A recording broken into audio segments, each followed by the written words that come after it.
اعوذ باللہ من الشیطان اللعین الرجیم بسم اللہ الرحمن الرحیم الحمدللہ رب العالمین والصلاة والسلام علی سید المرسلین وخاتم النبیین ابی القاسم محمد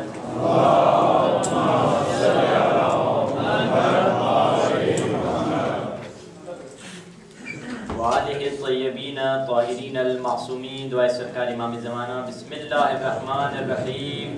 اللہم کل ولیک الحجۃ ابن الحسن صلواتک علیہ وعلی آبائہ فی هذه الساعة وفی کل ساعة ولیا وحافظا وقائدا وناصرا ودلیلا وعینا حتى تسكنه أرضك طوعا وتمتعه فيها طويلا برحمتك يا أرحم الراحمين. اللهم صل على محمد وعجل فرجه. أما بعد فقد قال الله تبارك وتعالى في كتابه المجيد وفرقانه الحميد وقوله الحق وهو أصدق الصادقين ان الدین عند اللہ الاسلام. سروات پڑھتے ہیں.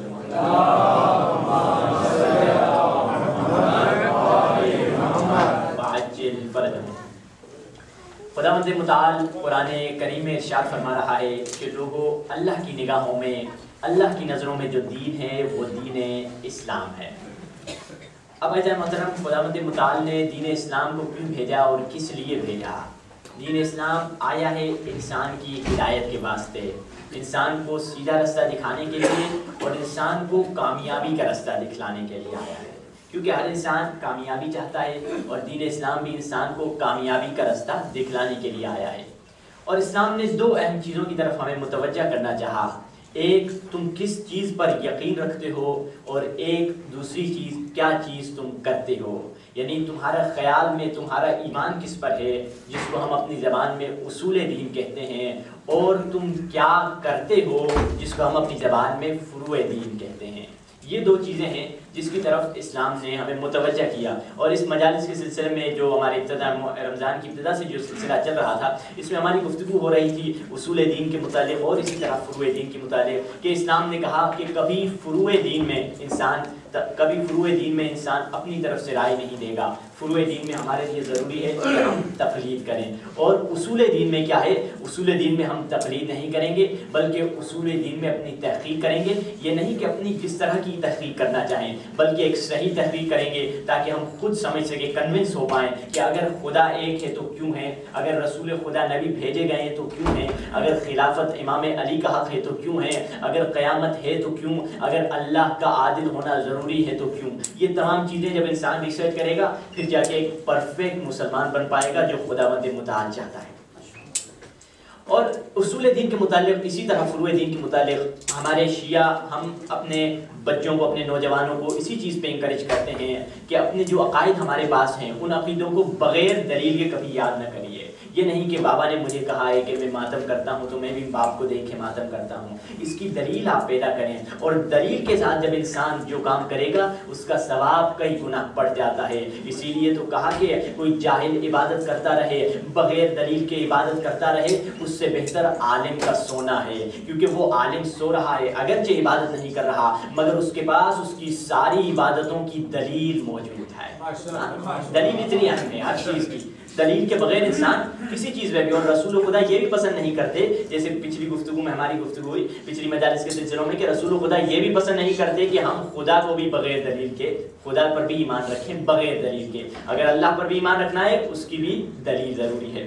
جس طرح ہمارا ایک عقیدہ ہے شیعہ اور اسی طرح اکثر اہل تسنن کے بھائی کہ ہم کہتے ہیں کہ اگر رسول خدا سے کوئی چیز منسوب ہو گئی، اہل بیت سے کوئی چیز منسوب ہو گئی تو اسے ہم تبرکات کہتے ہیں کہ یہ تبرکات ہیں. یعنی اگر کہیں رسول خدا کا بال موجود ہے اس کو ہم دیکھنا عبادت سمجھتے ہیں، اس کو چومنا عبادت سمجھتے ہیں. اگر کہیں رسول خدا کا بال اور رسول خدا کا کہیں کرتا موجود ہے تو وہ بھی قابل تحسین ہے کیونکہ یہ متبرک ہو چکے ہیں. ان کو تبرکات ہم کہتے ہیں. یعنی ان چیزوں کا ربط رسول خدا سے ہو گیا ہے، یہ چیزیں رسول خدا کی طرف منسوب ہو گئی ہیں. مگر بعض ایسے مسلمان ہیں جو کہتے ہیں نہیں، ان تبرکات کا وہ بھی مسلمان ہیں ظاہراً اور ہم بھی مسلمان ہیں. ہم کہتے ہیں تبرکات کا خیال رکھنا چاہیے, ان کا احترام رکھنا چاہیے, مگر بعض لوگ کہتے ہیں نہیں تبرکات کا احترام کرنا گناہ ہے. رسول خدا کی طرف سے جو بھی تبرکات ہیں, رسول خدا کی جوتیاں اگر ہوں, رسول خدا کے عصا ہوں, تو ان کا احترام کرنا شرک ہے. اب ظاہراً وہ بھی مسلمان, ہم بھی مسلمان. اب آئیے دیکھیں کہ کن کی بات صحیح, کون صحیح بات کر رہے ہیں. آئیے, کیونکہ یہ ہمارے پاس ایک چیز ہے, کیونکہ ابھی تو نہ خدا سے ہم ڈائریکٹ بات کر سکتے ہیں اور رسول خدا بھی ہمارے پاس ظاہراً نہیں ہمارے درمیان, تو کہاں جائیں گے؟ کیونکہ جب تک ہمارا ایک ہاتھ میں قرآن موجود ہے اور دوسرے ہاتھ کو اہل بیت کے دامن میں تھامے رکھا ہے, تو پھر نہ کوئی گمراہ کرنے والا ہمیں گمراہ کر سکتا ہے, نہ کوئی سیدھے رستے سے ہٹانے والا ہمیں سیدھے رستے سے ہٹا سکتا ہے. اب آئیے قرآن مجید سے پوچھیں کہ یا اللہ بتاؤ کہ یہ جو ہم تبرکات کے احترام رکھتے ہیں کیا یہ صحیح ہے یا غلط؟ تو خداوند متعال سے پوچھتے ہیں. خداوند متعال نے قرآن میں کیا فرمایا؟ سورہ یوسف میں حضرت یوسف کا تذکرہ ہو رہا ہے.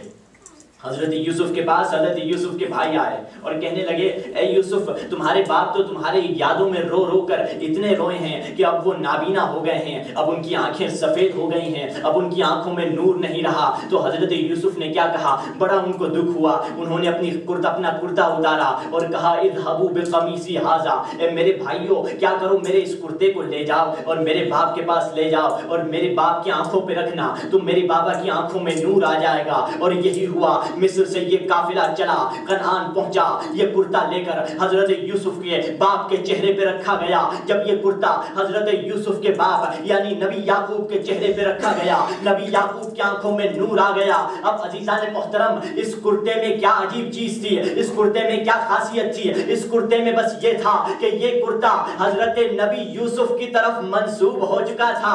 یعنی اگر کوئی کرتا معصوم نبی کی طرف منسوب ہو جائے, اس سے دوسرے معصوم نبی کو شفا مل سکتی ہے, تو وہ خاک جو امام حسین سے منسوب ہو جائے, وہ خاک جو حسین ابن علی سے منسوب ہو جائے, اس خاک سے ہمیں شفا کیوں نہیں مل سکتی؟ یقیناً ہمیں اس خاک سے شفا مل سکتی ہے. جس طرح شاعر نے کیا عجب انداز سے کہا ہے کہ عیسیٰ بھی ہے تیرا بڑا مقتدر نبی, عیسیٰ بھی ہے تیرا بڑا مقتدر نبی, بخشی ہے اس کی سانس نے مردوں کو زندگی. عیسیٰ بھی ہے تیرا بڑا مقتدر نبی, بخشی ہے اس کی سانس نے مردوں کو زندگی.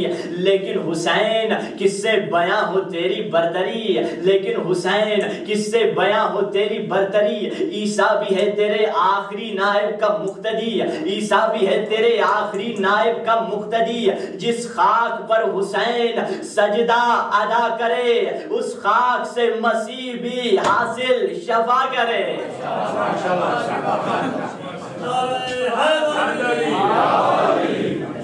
جس خاک پہ حضرت امام حسین سجدہ ادا کرتے ہیں, اس خاک سے دنیا کو شفا دینے والے حاصل شفا کرتے ہیں. ہاں یہ ہے مقام. اب آپ نے دیکھا کہ جو چیز نبی سے منسوب ہو جاتی ہے وہ چیز پھر کوئی معمولی چیز نہیں رہتی, اس چیز کے مقام میں فرق آ جاتا ہے. آپ نے دیکھا کہ رسول خدا کا کسی بھی نبی کا کرتا کوئی معمولی کرتا نہیں ہوتا, نبی کا کرتا ہمارے جیسا نہیں ہو سکتا. ارے بھائی جب نبی کا کرتا ہمارے جیسا نہیں ہو سکتا تو خود نبی ہمارے جیسے کیسے ہو سکتے ہیں؟ ہم تو کرتے کی بات کر رہے ہیں جس کو نبی پہنتے ہیں. یہ وہ کپڑا ہے جو نبی کے آنے سے پہلے میں بھی دنیا میں تھا, نبی نے اس کو سلوا کے پہن لیا, اب وہ کرتا معمولی نہ رہا تو وہ نبی بھی معمولی نہیں رہے گا, وہ نبی ہمارے جیسا نہیں ہے. کیونکہ قرآن نے خود کہا کہ وَلَقَدْ فَضَّلْنَا بَعْضَ النَّبِيِّينَ عَلَىٰ بَعْضٍ, ہم نے بعض نبیوں کو بعض نبیوں پر فضیلت دی کہ کچھ نبیوں کا مقام بلند, کچھ نبیوں کا مقام ان سے کم, کچھ نبیوں کا مقام ان سے زیادہ بلند. یعنی ہر نبی سارے برابر نہیں ہیں. اسی طرح ہمارا عقیدہ ہے کہ تمام نبی محترم, تمام نبی برحق, تمام نبی اللہ کے بھیجے ہوئے, مگر سب سے بڑا مقام ختمی مرتبت حضرت محمد مصطفیٰ